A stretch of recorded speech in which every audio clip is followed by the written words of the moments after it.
Tidak sehebat seperti yang dicitrakan, nyatanya para tentara Israel juga menangis seperti bayi ketika rekannya tewas disikat warga Palestina.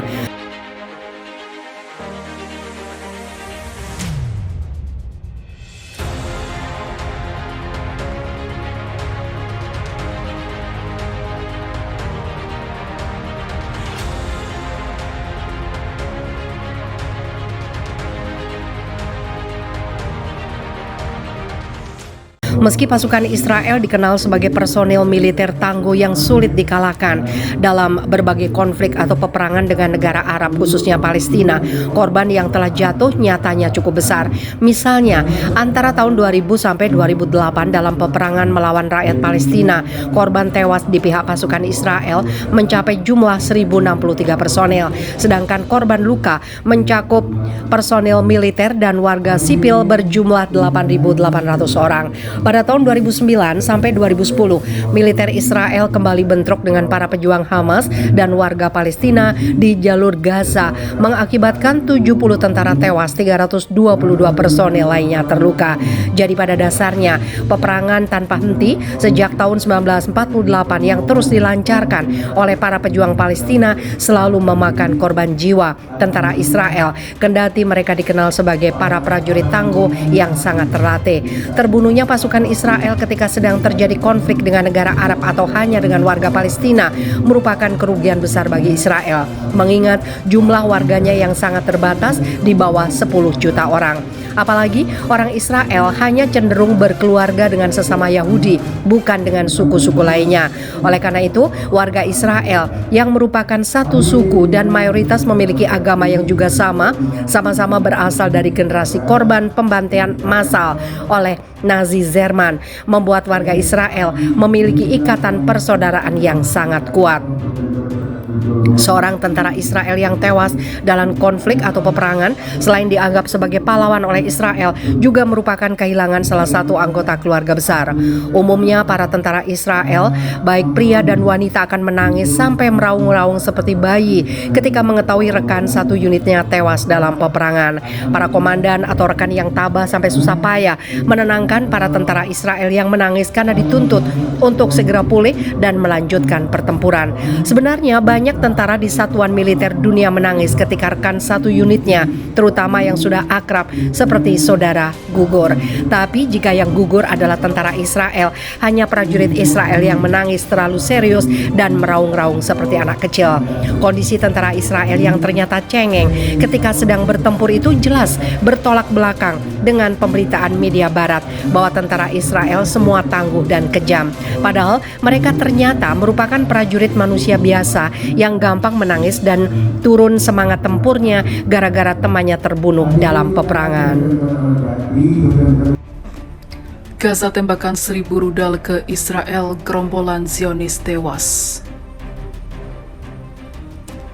Israel Defense Force atau IDF mengumumkan dalam sebuah pertempuran dengan kelompok perlawanan Palestina di jalur Gaza beberapa malam sebelumnya, lebih dari 1000 rudal ditembakkan ke wilayah pendudukan di Israel. Dikutip Fars, setelah serangan, jet-jet tempur rezim Zionis dibalas langsung dengan ribuan rudal oleh kelompok perlawanan Palestina. IDF juga mengabarkan kelompok perlawanan Palestina menembakkan lebih dari 1000 rudal yang mengakibatkan deretan ataupun gerombolan militer Israel menjadi korban. Situs resmi IDF mengklaim jet tempur, helikopter, dan artileri Israel sampai sekarang telah menyerang 500 target. Namun, hal itu tidak mematahkan semangat perlawanan Palestina untuk juga menggempur Israel dengan rudal dan roket-roket yang dibuat sendiri. IDF juga mengklaim serangan ke Gaza menghabisi puluhan anggota Hamas dan membuat 200 lainnya luka-luka. Namun, di sisi lain, Palestina juga membuat Israel jadi korban.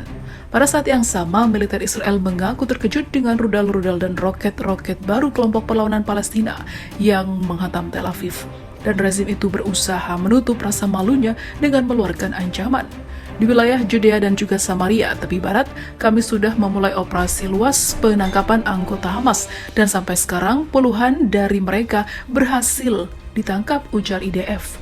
Namun hal itu tidak akan pernah mematahkan semangat karena para pejuang Palestina siap mati untuk bangsanya. Brigade Izzuddin Al-Qassam, sayap militer pejuang Hamas, membalas kejahatan Zionis Israel dengan menghancurkan bis militer di Jabalia Timur menggunakan kornet roket anti-tank buatan Rusia. Sebuah video yang dirilis Al-Qassam menunjukkan sebuah rudal anti-tank membidik bus militer Israel dekat perbatasan Gaza, menyebabkan tentara IDF jadi begini.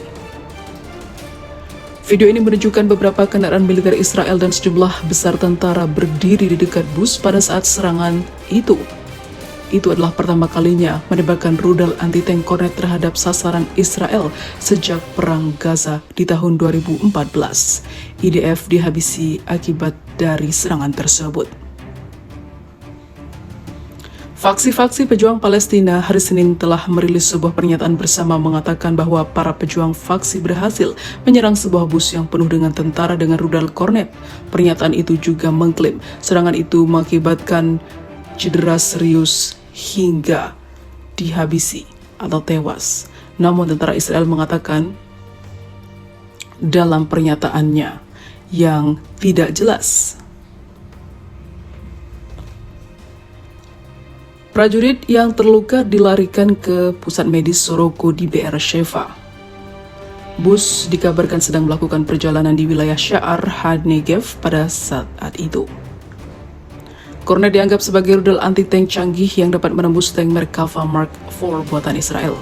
Hizbullah di Lebanon juga menawarkan rudal kornet. Pada Perang Lebanon II, Hizbullah berhasil menghantam 52 tank Israel, menghancurkan 5 tank dalam beberapa tahun terakhir. Stok anti-tank Hizbullah telah meningkat secara signifikan. Insiden itu diikuti oleh tembakan roket dari Gaza pada masyarakat Zionis Selatan. Sistem anti-rudal Iron Dome tidak dapat mencegat lusinan roket dari Gaza. Sementara itu, juru bicara militer Brigade Izzuddin Al-Qassam Abu Ubaidah menegaskan apa yang terjadi di Asqalan akan dipikul para pemimpin penjajah Zionis dan sebuah pesan peringatan bahwa yang akan terjadi berikutnya jauh lebih besar jika agresi militer tetap dilanjutkan Zionis. Hantaman demi hantaman yang belum pernah kalian tahu sebelumnya, ujar Abu Ubaidillah dalam pernyataan resminya.